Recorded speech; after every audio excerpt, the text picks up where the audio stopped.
जिनकी राशि के स्वामी मंगल स्वयं सेनापति हों, वृश्चिक राशि के जातक विषम परिस्थितियों में कार्य करने की क्षमता, ये मेहनती नेतृत्व करने की क्षमता, इनमें लीडरशिप क्वालिटी देखी जाती है। आप अपने विचार भावनाओं को मतलब अक्सर दूसरों से छिपा कर रखते हैं। वृश्चिक राशि के जातक अपने काम के प्रति काफी प्रतिबद्ध किस्म के होते हैं, ऐसे होते हैं वृश्चिक राशि के जातक। राधे राधे, मैं हूं नीलू चौधरी, मेरे चैनल ग्रहों की माया में आपका स्वागत। चलिए जानते हैं कैसा रहेगा वृश्चिक राशि के जातकों के लिए मार्च का महीना। ये महीना वृश्चिक राशि के जातकों के लिए बहुत ही शानदार रहने वाला है। इस महीने प्लैनेटरी पोजीशन चेंज हो रही है, छोटे बड़े ग्रहों का ट्रांजिट हो रहा है। यदि आप पर से शनि की ढैया समाप्त हो रही है तो शनि की पनौती शुरू होने वाली है। देखिए, शनि की पनौती से ना डरने की कोई जरूरत नहीं। देखिए, पनौती को ज्योतिष वैदिक नहीं मानता, लेकिन असर तो डालती है क्योंकि प्लैनेट है, यूनिवर्स में गोचर तो ये कर रहा है। यदि शनि जब भी पंचम में आएंगे तो पनौती आप पर लगेगी ही लगेगी। ये जरूरी नहीं है कि इसका इफेक्ट आप पर नेगेटिव ही हो, ऐसा कुछ नहीं। अब आप कहेंगे पनौती, देखिए मैंने कई बार समझाया, शनि की 7.5 हो, ढैया, पनौती से डरे ना। आजकल डरा डरा करके ना एस्ट्रोलॉजर ने लोगों को मार दिया। 7.5 आ गई, ढैया आ गई, पनौती आ गई, इतनी अफवाह फैली है कि बस इस तरह से इंसान मतलब कि जी ही नहीं पाएगा। सिर्फ देखिए, पूरे हॉरोस्कोप में सिर्फ एक शनि ही नहीं है जो आपको रिजल्ट देंगे, बाकी और भी प्लैनेट हैं जो वो रिजल्ट देंगे। इसलिए मैं कहती हूँ जो दशा आप पर प्रभावी हो वो भी चेक करें, कौन सी दशा आप पर प्रभावी है, उसका रिजल्ट ज्यादा पड़ेगा। पहले बात करते हैं आपके फर्स्ट हाउस की। फर्स्ट हाउस मतलब हम स्वयं, हमारा व्यक्तित्व, हमारे विचार, हमारी पर्सनैलिटी, और इसके स्वामी मंगल आपके 8th हाउस में मार्गी हो चुके हैं 24 फरवरी से। तो ये कहाँ है? ये आपके 8th हाउस में विराजमान है। और 8th हाउस किस चीज का? हमारी आयु का, मृत्यु का, पाताल का, गुण विद्याओं का, रिसर्च का। वैसे देखिए, अष्टम में कोई भी ग्रह अच्छा रिजल्ट नहीं देता, और वो भी जब फर्स्ट हाउस का स्वामी आपका 8th हाउस में हो तो ये अच्छा नहीं माना जाता। इस दौरान आपकी एनर्जी, आपका ऊर्जा, साहस में मतलब आपको थोड़ी सी कमी देखी जा सकती है। देखिए, एस्ट्रोलॉजी को अब आप समझिए, 8th हाउस अंधेरे का। यदि अंधेरे वाली जगह में आप कहीं कोई आग जला देंगे, प्रकाश कर देंगे तो क्या होगा? और मंगल क्या है? मंगल आग का गोला। तो आप क्या 8th हाउस जो है मंगल प्रकाशित कर रहे हैं, तो 8th हाउस आपका शक्तिशाली हो गया, ऊर्जामान हो गया। तो 8th हाउस रिसर्च का, जमीन के नीचे के पदार्थ का, गूढ़ रहस्य, गुप्त ज्ञान, ससुराल का, इंश्योरेंस का, वसीयत का, पैतृक संपत्ति का, ऐसा धन जो आपने मतलब अपनी मेहनत कर्म से न कमाया हो लेकिन आपको प्राप्त होगा, किसी भी रूप में मतलब कि रूप में प्राप्त हो सकता है, चाहे पदार्थ के रूप में, चाहे मेटेरियलिस्टिक में, जमीन के नीचे के पदार्थ से, रिसर्च से, आपके ऑकल्ट से, चाहे धन से, गुप्त धन से, पैतृक संपत्ति से। आप पुलिस में हैं, आर्मी में हैं, या ऐसी जॉब जो मतलब कि खोज को दिखाती है, सीबीआई में हैं आप, या स्पाई हैं, क्योंकि ये मंगल के अंडर आती हैं, तो इन सब से आपको लाभ प्राप्त हो रहा है। तो इन सब से आपको लाभ प्राप्त हो सकता है, लेकिन थोड़ा ध्यान भी रखना है आपको। वाहन चलाते समय सावधानी रखनी है कि चोट वगैरह ना लगे आपको, थोड़ा सा ध्यान रखें क्योंकि मंगल है 8th हाउस में। शनि की 10वीं दृष्टि आपके फर्स्ट हाउस पर 29 मार्च तक, इसके बाद शनि प्रवेश करेंगे आपके 5th हाउस में, लेकिन 29 मार्च तक शनि आपके मतलब 4th हाउस में विराजमान है, और ये कल 28 फरवरी से मतलब अस्त हो गए हैं। और आप पर क्या है कि शनि की ढैया प्रभावी है।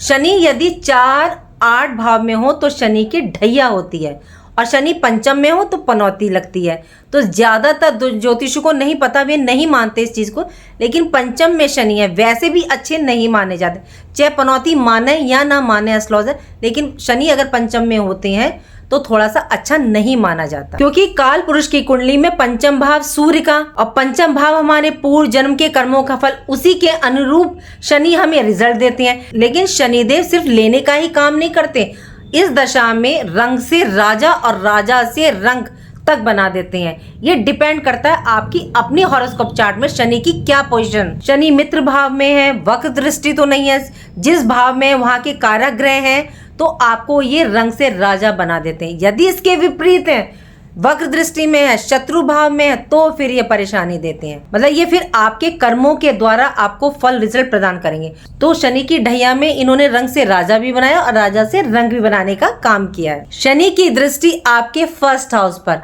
वो भी दशम दृष्टि। शनि अस्त हो गए तो इसका इम्पैक्ट आप पे मतलब से खत्म हो गया, शनि 0 डिग्री के हो गए। दूसरी बात ये कि शनि 29 मार्च को ट्रांजिट करेंगे अपने अगले भाव में, अगले घर में, मतलब राशि परिवर्तन कर रहे हैं। तो जब कोई बड़ा ग्रह राशि परिवर्तन करता है तो उसका असर 1-1.5 महीने पहले से, कह लीजिए 45 डेज पहले से खत्म हो जाता है। तो आपको 5th हाउस का रिजल्ट मतलब कि दिखना शुरू हो गया होगा और ये परिवर्तन आपको देखने को मिल भी रहा होगा। गुरु बृहस्पति की 7th दृष्टि और राहु की 9th दृष्टि आपके 1st हाउस पर, और शनि की भी दृष्टि थी और आप पर ढैया भी प्रभावी थी। तो आपको अपने कार्य का कोई रिजल्ट इस दौरान नहीं देखने को मिल रहा होगा। गति धीमे थी, या ऐसे कह लीजिए आपके कार्य की गति बहुत धीमे थी, या आप 99 पर जाकर 0 पर आ रहे थे, या आपका काम 99 पर जाकर के रुक गया होगा। ये डिपेंड करता है शनि की पोजीशन क्या थी आपके अपने हॉरोस्कोप चार्ट में। वैसे इस ढैया में ज्यादातर देखा गया काफी लोगों को इन्होंने परेशान ही किया है, बहुत कष्ट झेले हैं। लेकिन अब क्या देखने को मिलेगा, गुरु की दृष्टि 7th होने से, गुरु कारक है, संतान के कारक है, पूर्ण उत्थान के कारक है, धन के कारक है, खुशियों के कारक है। और राहु जब भी देते हैं, और ये क्या देते हैं, अचानक क्विक चेंज लाते हैं। और राहु की 9th दृष्टि, तो अचानक आपकी लाइफ में कोई चेंज, आपको बेनिफिट देखने को मिलेगा। बात करते हैं आपके 2nd हाउस की। 2nd हाउस में धनु राशि, जिसके स्वामी गुरु बृहस्पति, और ये कहाँ विराजमान है, आपके 7th हाउस में मार्गी अवस्था में। यहाँ से पूर्ण दृष्टि आपके लगन पर, 1st हाउस पर। तो आपके व्यक्तित्व पर तो ये चेंज लाएंगी, साथ ही ये आपकी संतान, आपके कार्य में आपको पॉजिटिव रिजल्ट अब देखने को मिलेंगे। इनका किसी भाव में बैठना या इनकी दृष्टि का पड़ना दोनों ही उत्तम है। जिस भाव में बैठ जाए उस घर का ये विस्तार करती है और दृष्टि इनकी अमृत के समान होती है। तो इस दौरान आपका रुझान अध्यात्म की तरफ, मान सम्मान की प्राप्ति आपको हो सकती है। गुरु बृहस्पति विराजमान है आपके 7th हाउस में, तो आपके लाइफ पार्टनर, बिजनेस, व्यापार, बिजनेस पार्टनर में विस्तार देखने को मिला होगा। आपको लाभ की प्राप्ति देखने को मिली होगी। ये विस्तार के कारक है, लेकिन ये 4 फरवरी से पहले कोई परिणाम, रिजल्ट आपको प्राप्त नहीं हो रहा था और हुए भी नहीं होंगे। लेकिन अब मार्गी हैं तो बिजनेस में विस्तार, दाम्पत्य जीवन में खुशनुमा माहौल, लाइफ पार्टनर की हेल्थ, लाइफ में डेफिनेटली चेंज आया होगा। मंगल की 7वीं दृष्टि और राहु की 10th दृष्टि आपके 2nd हाउस पर, तो मतलब धन की सेविंग पर, कुल कुटुंब, परिवार, वाणी पर। 2nd हाउस का कनेक्शन मतलब कि आपके 7th हाउस से, और 2nd हाउस का स्वामी मार्गी आपके 7th हाउस में। तो आपके लाइफ पार्टनर से, परिवार, कुल कुटुंब से मतलब फायदा, लाइफ पार्टनर से धन का संचय, बिजनेस व्यापार में आप धन का संचय कर पाओगे। बिजनेस पार्टनर से धन का लाभ, वाणी पर गुरुत्व प्रभाव, तो वाणी इस टाइम आपकी बेहतरीन रहेगी। घर परिवार में कोई मतलब आपके मांगलिक कार्य, कार्यक्रम या धार्मिक गतिविधि हो सकती है। बात करते हैं आपके 3rd हाउस की। 3rd हाउस में मकर राशि, इसके स्वामी शनि। इस घर पर बृहस्पति की 9th दृष्टि और मंगल की 8th दृष्टि। इस भाव के स्वामी अस्त हो गए हैं। ये भाव 3rd हाउस मतलब आपकी मेहनत का, पराक्रम का, पुरुषार्थ का, आपकी एनर्जी का, साहस, ऊर्जा, छोटे भाई बहन का, अड़ोसी पड़ोसी का, कम्युनिकेशन का, ऑनलाइन का, डिजिटल का घर। तो इस दौरान मंगल के मार्गी होने पर, इनकी दृष्टि होने पर आपके पराक्रम में, कार्य में स्पीड, गति देखने को मिलेगी। आपके रिलेशन मतलब अच्छे होंगे। कम्युनिकेशन इस टाइम गजब का रहेगा। मंगल के होने से आप में क्रोध की अधिकता रहेगी, उत्तेजना ज्यादा रहेगी। इस दौरान आपकी वाणी का प्रभाव होने से आपके कार्यों की स्थिति मतलब बेहतरीन रहेगी। इस दौरान आपकी वाणी का प्रभुत्व रहेगा, आप में तेजी रहेगी। इससे आपको क्या देखने को मिलेगा, इससे आपका जो कम्युनिकेट है सामने वाले से अच्छा रहेगा। आपके काफी काम बनेंगे। अब वैसे भी कहा जाता है कि वाणी के द्वारा बड़े से बड़े काम को बना सकते हैं और काम बिगड़ भी सकते हैं वाणी के द्वारा। 3rd हाउस की सीधी दृष्टि आपके 9th हाउस मतलब आपके भाग्य भाव पर। यहाँ कर्क राशि, इसके स्वामी चंद्र, और ये मार्च के एंड में मतलब आपके 5th हाउस में प्रवेश करेंगे।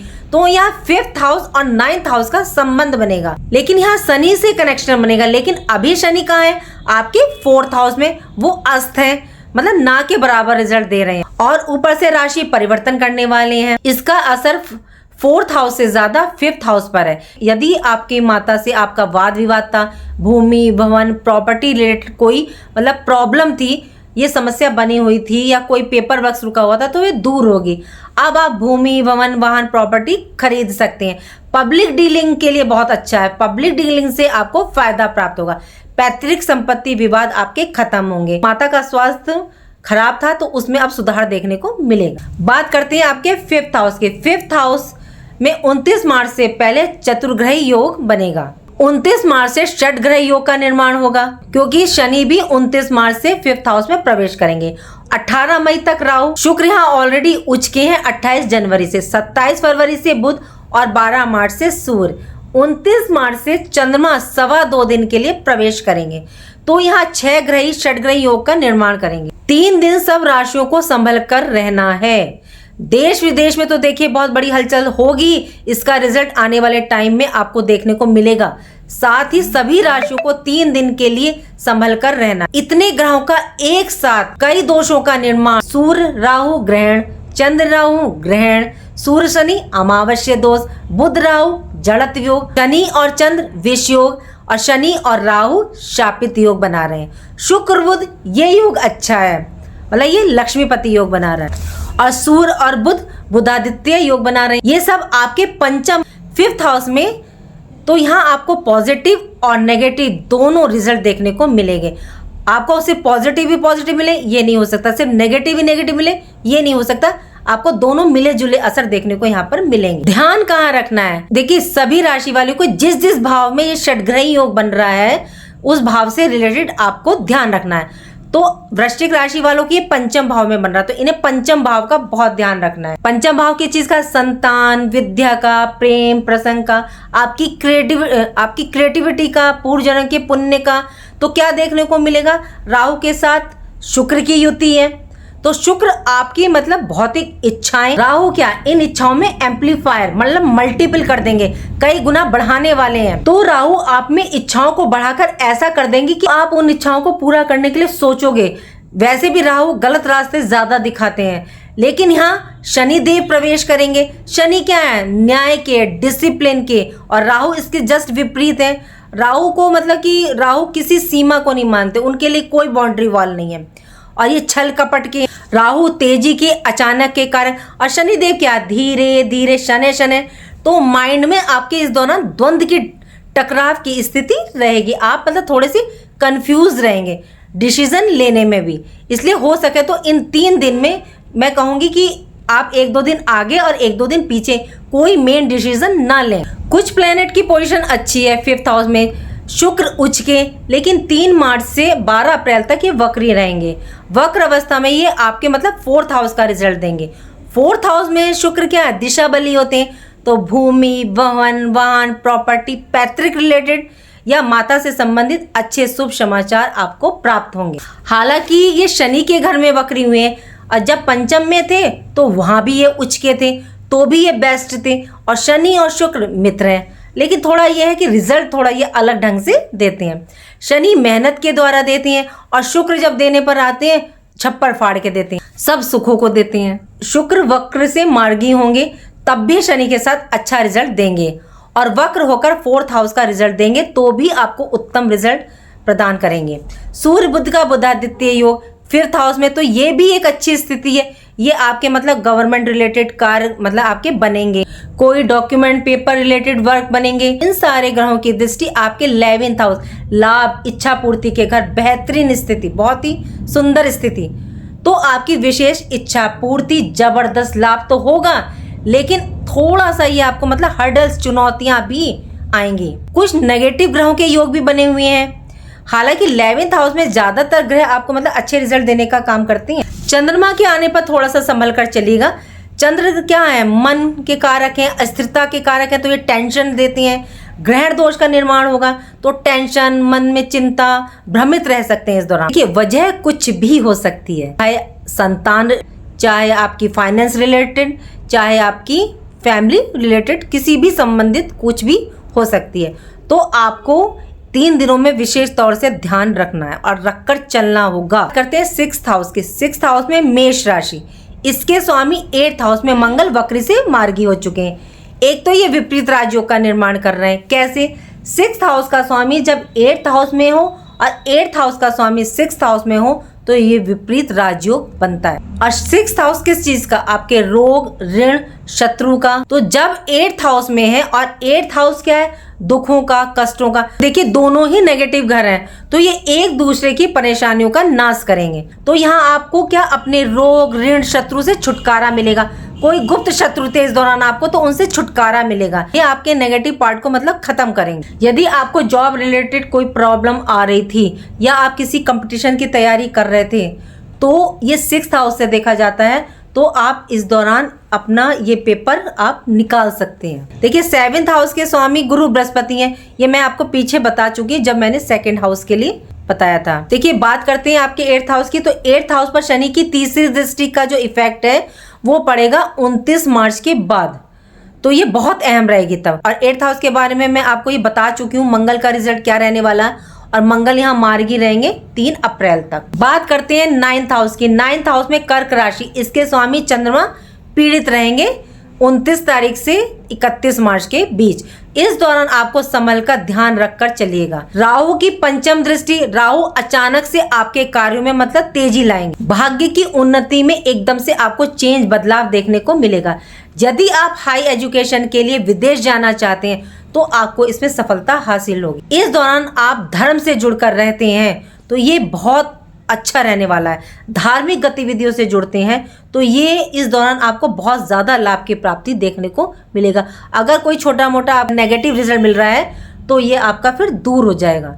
सिर्फ राहु कहते हैं धर्म से जुड़ के रहो, तो ये आपको रिजल्ट बहुत क्विक देते हैं। बात करते हैं आपके 10th हाउस की। 10th हाउस में सिंह राशि और इसके स्वामी सूर्य 12 तारीख तक आपके 4th हाउस में, उसके बाद 12 तारीख के बाद ये आपके 5th हाउस में प्रवेश करेंगे।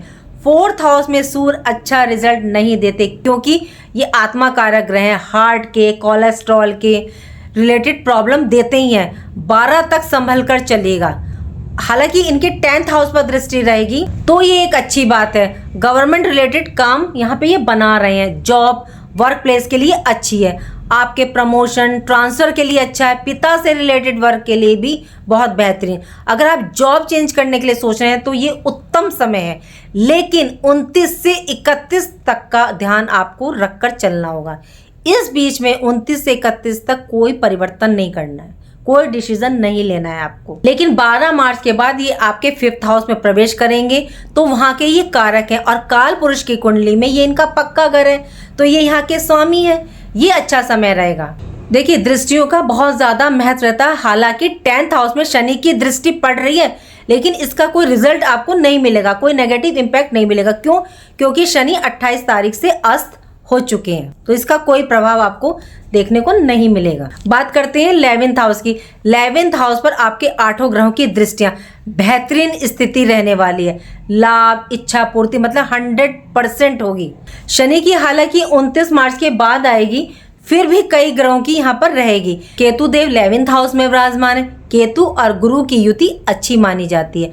अध्यात्म, स्पिरिचुअलिटी के लिए सिर्फ आपको क्या करना है कि इस भाव से आपको डिटैच रहना है, मोह माया से आपको दूर रहना है। केतु की एक ही शर्त होती है कि जिस भाव में बैठे हैं आप उस भाव से डिटैच हो जाओ।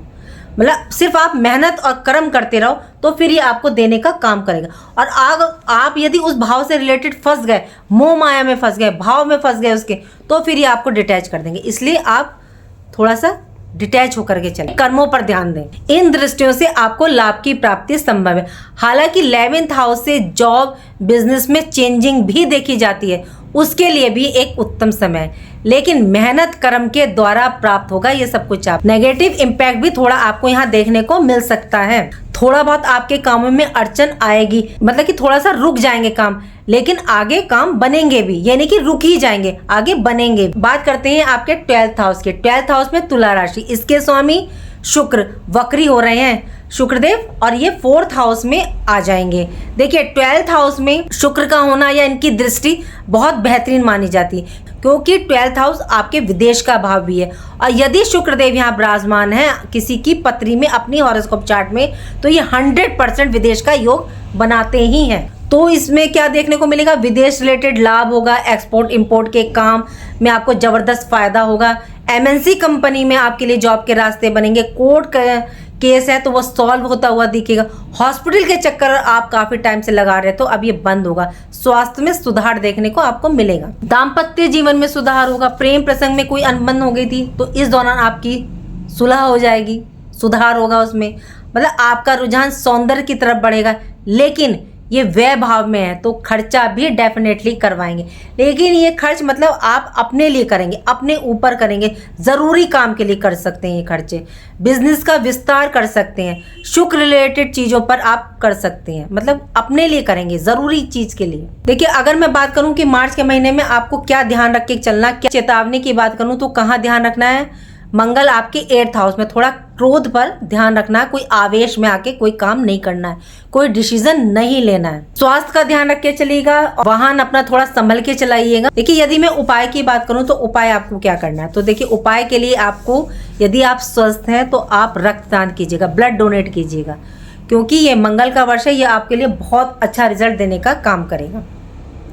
हनुमान चालीसा पढ़ेगा, सुंदरकांड का पाठ आप संध्या समय 4 से 6 के बीच ही कीजिए। और शनि के लिए आप शनि दशरथ का शनि स्त्रोत का पाठ करें। क्यों?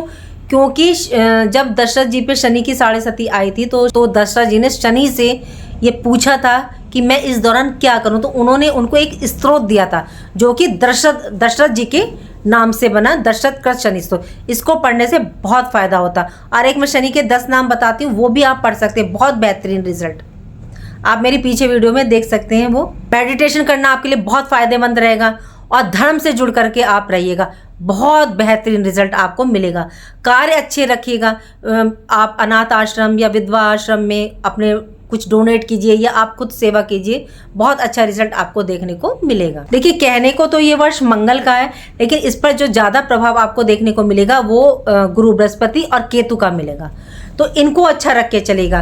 गुरु क्या मंदिर, केतु क्या दान, तो धर्म स्थान पे जाकर मंदिर में आप मतलब कि थोड़ा सा दान दीजिएगा, तो ये आपको बेस्ट रिजल्ट देने का काम करेगा। उम्मीद करती हूँ कि जो जानकारी मैंने आपको दी वो आपको अच्छी लगी होगी, और अच्छी लगी है तो लाइक कीजिए, कमेंट बॉक्स में हर हर महादेव लिखिए और मेरे चैनल ग्रहों की माया को सब्सक्राइब कीजिए। राधे राधे, जय माँ।